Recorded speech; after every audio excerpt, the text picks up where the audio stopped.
The baby was found just before sunrise, inside a soaked cardboard box, carefully placed beside the metal door of a closed bakery. The street was silent, the kind of silence that makes even small sounds feel too loud. What froze the officer in place wasn't the sight itself, it was the cry. Not loud, not desperate, just weak. As if the child had already learned that crying didn't always bring someone back. The mother was 17 years old. Still a child herself, no family willing to help.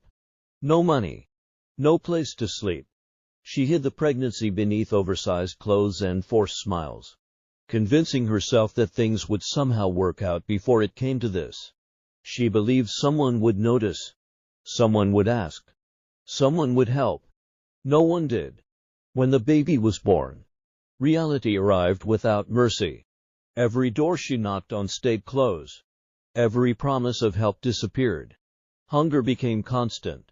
Fear became routine. Love was the only thing she still had, and even that felt fragile. That night, the city lights blurred through her tears as she walked for hours with the baby pressed tightly against her chest. She whispered apologies over and over, as if words could soften what she was about to do. Her arms ached. Her heart screamed. Every step felt like betrayal. Every breath felt heavier than the last. When she finally stopped, the sidewalk was empty. The bakery was dark. The cardboard box was the only thing she had. She lined it with the jacket she had been wearing, her hands shaking uncontrollably as she laid the baby down. She tried to close the flaps, but her fingers wouldn't cooperate. They trembled too much. She stood there longer than she should have. Minutes felt like hours. Her body refused to move. She kept hoping someone would turn the corner. A stranger. A miracle. Anything that would allow her to believe this wasn't abandonment, just survival. No one came. When she finally forced herself to walk away, she didn't look back. She couldn't. Behind her, the crying grew softer. The cold air was winning. By the time a delivery driver passed through the street, the sound was barely there. Something made him stop. Maybe instinct.